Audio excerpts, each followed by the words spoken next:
영화음악 소개해주는 여자 영음소녀. 안녕하세요, 영음소녀 플레이입니다. 안녕하세요, 지유입니다. 지유씨는 제일 좋아하는 영화 장르가 뭐예요? 저야 멜로도 좋고 SF 판타지도 너무 좋지만 영화는 뭐니 해도 공포 영화죠. 오, 서스펜스를 즐기는구나. 네. 저는 그 긴장감이 오히려 스트레스를 풀어주더라고요. 오컬트물이나 단순히 귀신이 등장해서 공포심을 유발하는 것도 되게 좋아해요.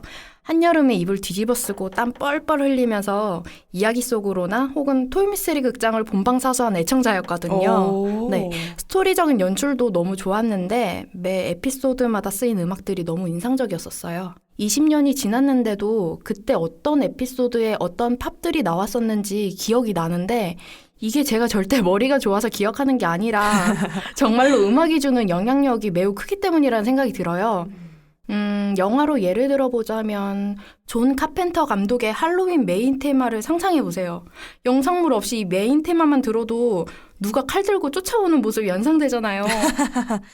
저는 그거 런닝맨에서 너무 많이 나와가지고 맞아요. 방울레이스 할 때 되게 많이 들었고요. MBC에 서프라이즈라는 프로그램이 있잖아요. 맞아요. 거기서도 재사용하는 거를 굉장히 쉽게 볼 수 있는데 진실 혹은 거짓 이런 데 나오지 않을까요? 그렇죠. 네. 미스테리스러운 이야기가 전개되면 꼭 빼놓지 않고 나옵니다. 저작권료도 꽤 쏠쏠할 것 같은데요? 예전엔 공포영화를 제작하면 여름에 상영 스케줄을 많이 잡았었는데 요즘엔 계절을 안 타는 장르가 됐다고 합니다. 상영 시기의 폭이 아주 넓어져서 저 같은 호러 마니아들에겐 이 소식이 자주 들려오는 것 같아요. 그리고 왜 전에 플레이가 얘기하지 않았었나요? 예상외로 호러물이 꽤 수입이 좋은 장르라고. 네, 맞아요.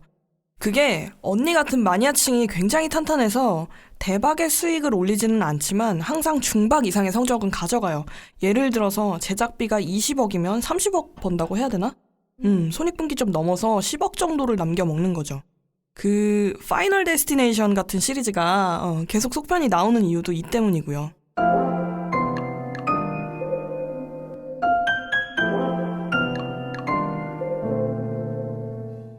영음소녀 오디오 클립 오늘의 주제는 영화음악의 아버지라고 불리우는 버나드 허먼입니다. 앞서 저희가 공포영화에 대해서 짧은 사담을 좀 나눠봤는데요. 서스펜스의 어원이 라틴어로 매단다라는 뜻입니다. 영어로 하면 행인 거죠. 네. 마치 벼랑 끝에 매달린 듯 뭔가 불안하고 조바심 나는 상황을 표현한 것인데 이 서스펜스의 달인인 음악 감독이 방금 말씀드린 버나드 허먼이에요. 영화음악계에서는 이분을 모른다는 게 나는 코카콜라를 몰라요 라는 정도로 비유를 할 수 있을 것 같아요. 영화음악계의 대부지만 아마 저희 청취자 여러분들께서는 조금 생소한 이름일 수도 있지 않을까. 그럴 것 같아요. 그래도 음악은 워낙에 곳곳에서 재사용이 많이 됐는지라 모르실 수가 없을 거예요. 갑자기 생각난 게 왜 우리 예전에 플레이랑 저랑 학교에서 영화음악 스터디를 만들어가지고 몇 달 동안 열심히 학구열을 불태웠었을 때가 있었어요. 여름방학이 끝나갈 때쯤에 갑자기 플레이가 쪽지 시험 한번 보자고 해가지고 시험을 봤는데 정답이 버나드 허먼님 문제가 하나 있었잖아요. 기억나시죠? 그때 그때 오답자가 꽤 있었어요. 누구는 버나드 하몬이라고 쓰고 또 누구는 버나드 휴먼이라고 썼습니다. 진짜 지금 생각해도 너무 웃긴데 정말 인간적인 오답이네요. 아유, 사람 냄새가 아주 폴폴 나요. 오늘의 주인공 이름을 다시 한번 말씀드립니다. 버나드 허먼입니다. 이제껏 저희가 영화음악 감독들을 소개할 때 유년 시절의 짜잘한 에피소드부터 작품과 수상 경력 등을 이렇게 하나하나 짚어봤었잖아요. 네. 오늘도 어김없이 한번 출발을 해보겠습니다. 채널 고정하시고요. 잠시 광고 듣고 오겠습니다. 영화가 끝나고 극장을 나오면서 한 번쯤은 영화 속 음악들을 흥얼거린 적 있지 않나요? 영화 음악과 그 음악을 만드는 사람들의 흥미로운 이야기. 세상에 없던 영화음악 전문 채널, 영화음악 소개해주는 여자. 네이버 오디오 클립과 함께합니다.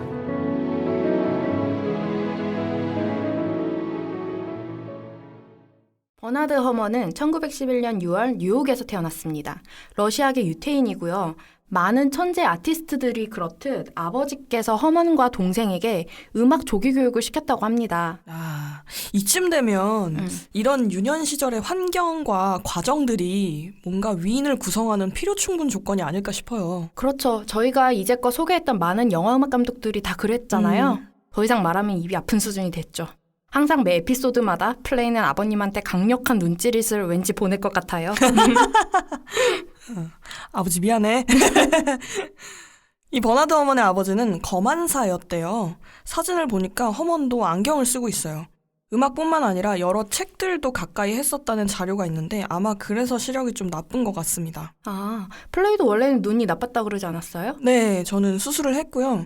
이제 저는 책보다는 모니터를 좀 가까이 했기 때문에 게임을 많이 했구나. 아, 그럼요. 또 게임이 음악이 죽여요. 아니, 게임 광고하는 거 보면은 저 영화 광고하는 건 줄 알았는데 오, 장난 게임이더라고요. 많이 낚였어요. 네. 그래서 지금은 끊었습니다. 아무튼 보통 심리학에서 그 프로이트 이론을 잠시 보면 아이에게 성격이나 혹은 성향을 결정짓는 게 대부분 5세 이전에 네. 거의 모든 게 결정된다고 합니다. 이 시기에 허먼의 아버지가 결정적인 영향을 좀 많이 준 것 같아요. 이런 일화도 하나 있습니다. 이 아버지가 허먼이 어렸을 때 고래잡이 배를 2번 정도 탔대요. 방금 검안사라고 하지 않으셨어요? 검안사가 배를 탈 일이 뭐가 있어요? 아마 뭐 대중교통이 많이 발달하지 않았을 시기니까 어디를 가려고 했는데 마땅한 배편이 없어서 뭐 고래잡이 배를 탔든 아니면 생계에 뛰어들기 위해서 뭐 알바를 하든 그랬겠죠? 정확히 왜 탔는지는 제가 나중에 이번 생을 마감하고 에이브람 씨를 만나면 물어볼게요. 가능한 거예요? 네. 자, 집으로 돌아온 에이브람 씨가 허먼에게 고래잡이 배에서 있었던 일들을 들려줍니다. 그런데 그냥 사실을 말해준 게 아니라 약간의 상상력을 보태서 굉장히 재밌게 들려줬대요. 뭔가 허풍이 심하게 보일 수도 있는데 되게 가정적인 느낌인데요? 원래 아버지들이 좀 뻥이 심하잖아. 그렇죠. 네, 살을 더해서 마치 하나의 소설처럼 들려준 거예요. 아이의 상상력을 중요하게 여기고 또 어떻게 보면 그것을 지켜주고 싶어 했던 아버지의 마음도 좀 느껴집니다. 그리고 나중에 버나드 어먼이 영화 데뷔 이전에 칸타타에도 작곡으로 참여를 했는데 네. 그 작품이 바로 모비딕입니다. 아, 모비딕이요? 네. 아, 소름. 완전 소름이죠. 그렇구나. 그렇게 잘 자란 허먼은 13살에 콩쿨에서 입상도 하고 20살에는 아예 자기가 팀을 꾸려요. 자기 이름을 걸고 오케스트라를 조직해서 활동을 할 정도로 일찌감치 성공을 합니다. 유년 시절이 범상치가 않아서 그런가 성격도 좀 남달랐던 것 같아요. 저희가 자료 조사를 하다가 정말 무서운 얘기를 하나 찾았잖아요. 허먼 성격이 심하게 예민하고 고집스러웠기 때문에 인간관계에서는 자주 좀 갈등을 겪었다고 합니다. 심지어는 어렸을 때 음악 교사와 말다툼을 벌이다가 선생님을 때렸다는 기록이 이게 지금 선생님이 허먼을 때린 것도 아니고 허먼이 선생님을 때렸다는 거죠? 네, 믿고 싶지 않지만 사실입니다. 결코 평범하지는 않았던 것 같아요. 그래도 어린 시절에 그랬으니 다행 아닌가요? 성인이 되고 나서 만약 그랬다면은 사회면에 나오지 않았을까? 뭐 일면에 났겠죠. 20대 비모 작곡가 폭행 사건에 휘말리다 뭐 이렇게. 그렇지. 자, 이제 고등학교에 들어가면서부터 조금 더 정규적인 음악 교육을 받은 허먼은 NYU와 줄리어드를 졸업하고 CBS에 입사를 합니다. 우리나라에도 CBS가 있죠? 네, 있죠. 같은 이름에 전혀 다르고 관계가 없는 방송국인데 CBS는 미국에서 1927년에 라디오로 시작한 방송사예요. 2차 세계대전 당시에도 전쟁 소식을 아주 발빠르게 전해서 뉴스 쪽에서도 위상이 굉장히 높고요. 그곳에서 음악 감독으로 일을 하면서 앞에서 언급했던 모비딕과 폭풍의 언덕 등의 작품에도 참여를 합니다. 그러던 중에 영화로 입봉을 하는데 그 작품이 바로 이 영화사에 길이길이 남을 시민 케인인 거죠.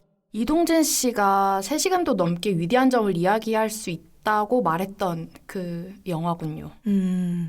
저는 이 영화가 스토리적인 면에서 주는 위대함은 사실 잘 모르겠어요.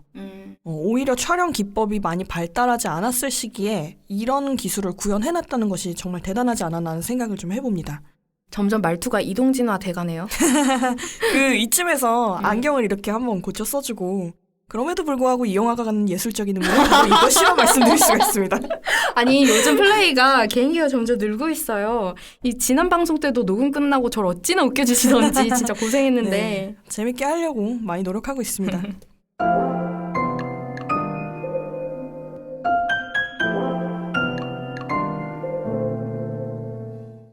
존 윌리엄스는 스티븐 스필버그와 조지 루카스를 만나면서 음악 인생의 전환점을 맞이했고, 한스 짐머는 크리스토퍼 놀란 감독과 정말 놀라운 케미를 자랑하죠. 팀 버튼에게는 데니 엘프만이라는 소울메이트가 있듯이 버나드 허먼에게도 많은 영화를 함께 작업하는 친구이자 동료 겸 멋진 형님이 있습니다. 바로 알프레드 히치콕인데요. 두 사람이 미국 영화의 황금기라 불리는 1950년대에 만나서 정말 많은 영화를 함께 작업했어요. 1955년 해리의 소동, 56년 나는 비밀을 알고 있다, 누명을 쓴 사나이, 5인, 58년에는 현기증, 59년 북북서로 진로를 돌려라, 62년 사이코, 63년 새, 64년엔 마니 등의 작품에서 이 두 사람의 케미를 느낄 수가 있습니다. 이 두 사람이 만나게 된 에피소드도 굉장히 재밌습니다. 버나드 어머니 20세기 폭스에서 일을 하는데 아, 이분도 폭스 출신이군요.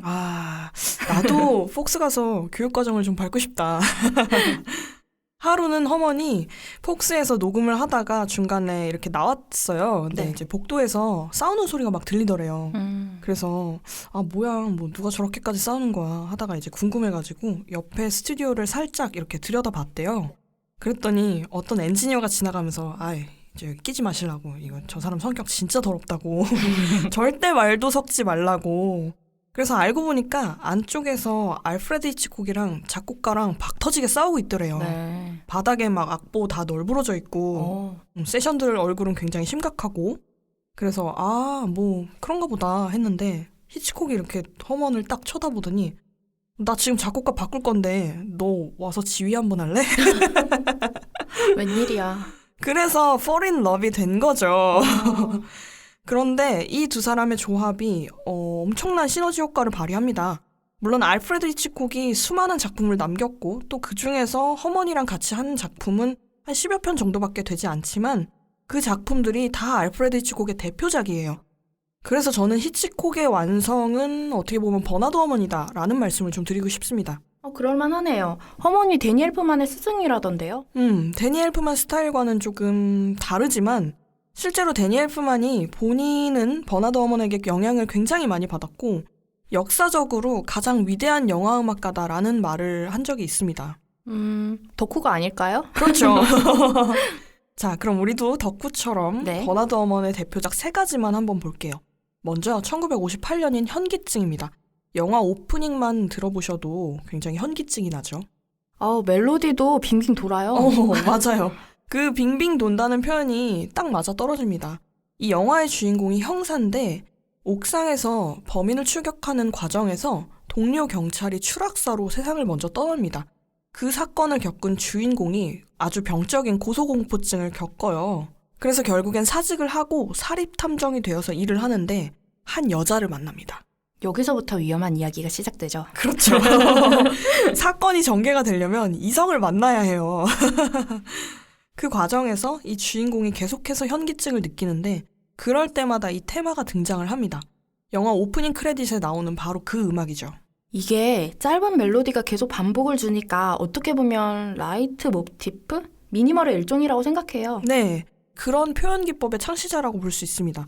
영화 음악사에서 큰 줄기를 이렇게 버나드 허먼 이전과 이후로 나눌 수가 있어요. 저희가 굉장히 여러 번 말씀을 드렸지만 초창기 영화 음악은 오페라의 형태를 표방하고 있었습니다. 음악이 어떤 주인공이나 상황의 테마라기보다는 전체적인 약간 큰 서사 같은 그런 틀을 가지고 있었어요. 장황하고 아름답게. 그런데 허먼이 등장하면서부터 그냥 영화 음악의 모든 기능 기법이 이 사람한테서 다 나왔어요. 테마뿐만 아니라 악기가 가지고 있는 특성 자체도 굉장히 활용을 잘했습니다. 영화 사이코에서 보시면 그 샤워씬 있잖아요. 그 형 긁는 소리 너무 소름 끼치잖아요. 요즘 예능 보면은 이거를 아주 웃기게 쓰더라고요. 원래는 완전 공포인데. 그렇죠. 예능이 좀 그렇더라고요. 슬픈 장면인데 되게 유머러스하게 패러디하기도 하고 말이죠. 사이코에서는 활로 현을 세게 긁고 이렇게 치면서 나는 그 불안한 사운드가 청각적으로 공포감을 극대화시켰어요. 그렇습니다. 나중에 다른 공포 영화라든지 서스펜스를 연출할 때 이런 기법이 그대로 쓰였어요. 대표적인 게 조스죠. 빠밤. 이게 그렇죠. 조스 테마잖아요. 네. 상징적인 의미를 부여하는 거네요. 아, 그러고 보니까 한스 짐머도 이런 걸 꽤 잘했어요. 다크나이트에서 보면 조커 테마죠? 어우, 그거는 정말 제대로 상징성이죠. 네. 우리가 지금 흔히들 알고 있는 영화 음악 감독들은 다 허먼한테서 영향을 굉장히 많이 받았어요. 그럼 플레이도 혹시 곡 쓸 때 그런 게 좀 있나요? 갑자기 궁금해지는데요. 못해요. 왜 이렇게 다 해요? 못합니다. 제가 그걸 할 줄 알았으면 뭐 지금쯤 심현정 선생님이나 아니면 뭐 박인영 선생님처럼 체코에서 녹음을 하고 있겠죠. 아니, 왜 그래요? 아마추어 같이. 그나저나 뭐 저는 버나드 허먼 하면 그 휘파람 곡이 제일 먼저 생각나요. 아, 킬빌. 네. 아, 이거 제가 정말 좋아하는 영화인데 네. 쿠엔틴 타란티노의 영화 킬빌을 보시면 식물인간 상태로 잠들어 있는 그 주인공한테 간호사가 잠입한 킬러로 이렇게 나와요. 그 킬러가 주인공을 죽이러 가는 몽타주 씬에서 트위스티드 너브라는 곡이 나오는데 이 곡이 원래 버나드 허먼이 작곡한 곡입니다. 1968년에 개봉한 영화 트위스티드 너브고요. 곡 제목이랑 영화 제목이랑 같아요. 이 영화에서 남자 주인공이 여주인공의 뒤를 몰래 밟습니다. 마치 먹이에게 다가가는 사냥꾼처럼 서스펜스를 자아내는데 사실 멜로디만 들어봤을 때는 굉장히 경쾌해요. 게다가 휘파람이잖아요. 경쾌하게 들릴 수밖에 없습니다. 하지만 이 음악이 나오는 씬을 보면 날씨도 을씨년스럽고 뭔가 미스테리하고 심지어는 일종의 추격을 좀 연상시키잖아요. 남주가 여주를 몰래 따라가니까 뭔가 이질적이면서도 음산한 느낌을 주고 있습니다. 그걸 쿠엔틴 타란티노가 본인 영화에 그대로 가져다 쓰면서 공포심을 더 이렇게 끌어낸 거죠. 영화 감독들이나 작곡가들이 서로 다른 영화나 혹은 그에 삽입된 곡들에 영향을 좀 많이 받는 것 같아요. 왜 지난 회차 때 신하의 너의 결혼식도 그렇고 유진이 감독의 설리기연도 그렇고 타 작품에 삽입된 음악을 가져와서 쓰거나 모티브를 따서 새로운 작품을 만들어내기도 하고 말이죠. 원래 창작이라는 게 모방에서부터 시작되기 때문에 그렇죠. 이후에 알프레드 히치콕과 본의 아니게 이별을 하게 되는데 뭐 둘이 싸웠다기보다는 제작사와의 문제가 좀 있었대요.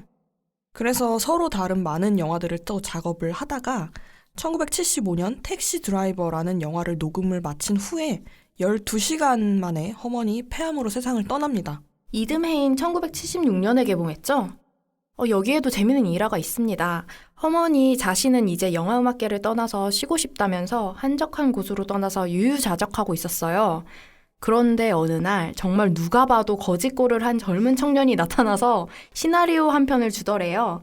선생님하고 꼭 작업을 함께 하고 싶다면서 몇 번의 거절 끝에 허먼이 시나리오를 읽어봤는데 그게 또 너무 재밌었던 거죠. 그 거짓골을 한 젊은 청년이 바로 마틴 스코세이지 감독이에요. 허먼을 만나기 위해 산 넘고 바다 건너 먼 길을 찾아가서 쟁취를 해낸 거죠. 아, 이 사람이구나. 사랑이구나 하면서 네? 말이죠. 아니 뭐야 갑자기 분위기 왜 이래요? 님 정신 차리세요. 네, 제가 요즘 이렇습니다.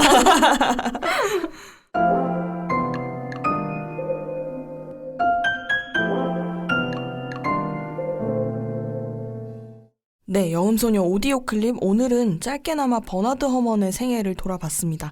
아마 저희 청취자 여러분들 중에서도 지우 씨처럼 서스펜스를 즐기는 분들이 분명히 있을 거예요. 있을 거예요. 정말 한번 해야죠. 얼른 뭐라도 개봉해야 되겠는데. 네, 조만간 그것도 한번 추진해보죠. 지금까지 영화음악 소개해주는 여자. 오늘이 마지막이죠, 우리. 그동안 아낌없이 보내주신 성원에 감사드리며 시즌1을 마무리하겠습니다. 저희는 영화음악 소개해준 여자 지유와 플레이였습니다.